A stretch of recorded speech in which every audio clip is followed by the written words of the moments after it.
নমস্কার বন্ধুরা, আমার ছোট্ট নতুন পরিবারে আসার জন্য সবাইকে অসংখ্য ধন্যবাদ। আজকে আমি দেখো আমার সবজি খেতে আসছি। কত ছোট গাছে বেগুন ধরেছে, বেশি ধরেনি, এগুলা সরু বেগুন, কিন্তু দেখো আমার সবজি বাগানটা। এই দেখো ধনিয়া, শুধু ধনিয়া, টমেটোর গাছ আছে, তার সাথে গাজরের গাছ এখনও ছোট ছোট, বড় হয়নি। কিন্তু এখন তো ধনিয়া সিজন, শীতকাল মানে তাজা তাজা সবজি। দেখো কি সুন্দর ধনিয়া গাছ হয়েছে। তারপর আছে বাবরি শাক,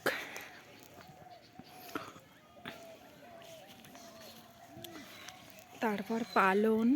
দেখো আমার বাগানে কিন্তু বিভিন্ন ধরনের তাজা তাজা সবজি আছে। শীতকাল মানেই শুধু তাজা তাজা সবজি খাওয়া, গরম গরম। তার সাথে রসুনের গাছগুলাও ছোট, বড় বড় হলে খুব ভালো হবে।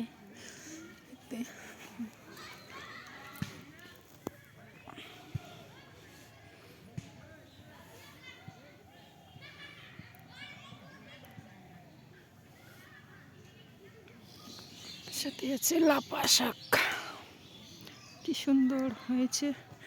আর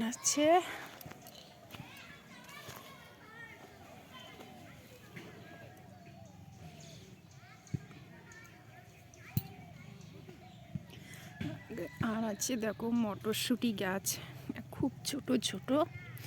আর ওইদিকে ফাঁকা চাষ করা, দেখো কাঁচা কাঁচা মাটিটাতে আছে সজি গাড়া হয়েছে, সজির চারা মানে পোতানো আছে। দেখো কত সুন্দর লাপা শাক, কি সুন্দর হয়েছে। তারপর আছে এটা সিমের জাং, সিম ফলেছে সুন্দর।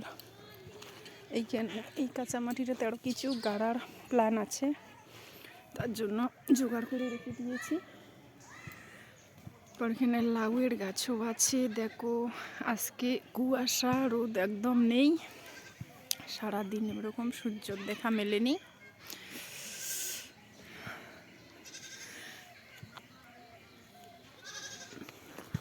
বন্ধুরা, আমার ভিডিও তোমাদের কেমন লাগলো লাইক কমেন্ট শেয়ার করবে। আর তোমাদের কাদের কাদের বাড়িতে এরকম সবজি বাগান আছে কমেন্ট করো। শীতকাল মানে শুধু তাজা তাজা সবজি। দেখো আমার সবজি বাগানটা তোমাদের কেমন লাগলো বলবে প্লিজ।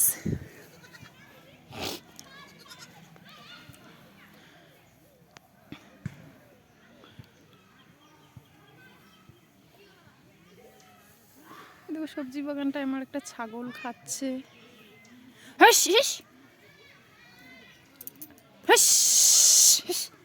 ঢিলটা একদম আমার মাথায় লেগে গেল। তারপর দেখাচ্ছি আরো একটা অন্য একটা জিনিস।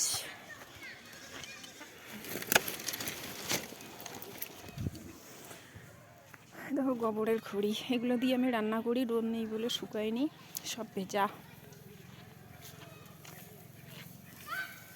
কতগুলা গোবরের খড়ি, দেখো ওগুলো আমি বানাই ঠান্ডায়, এমন ঠান্ডায় রোদ নেই বলে একটাও শুকোয়নি।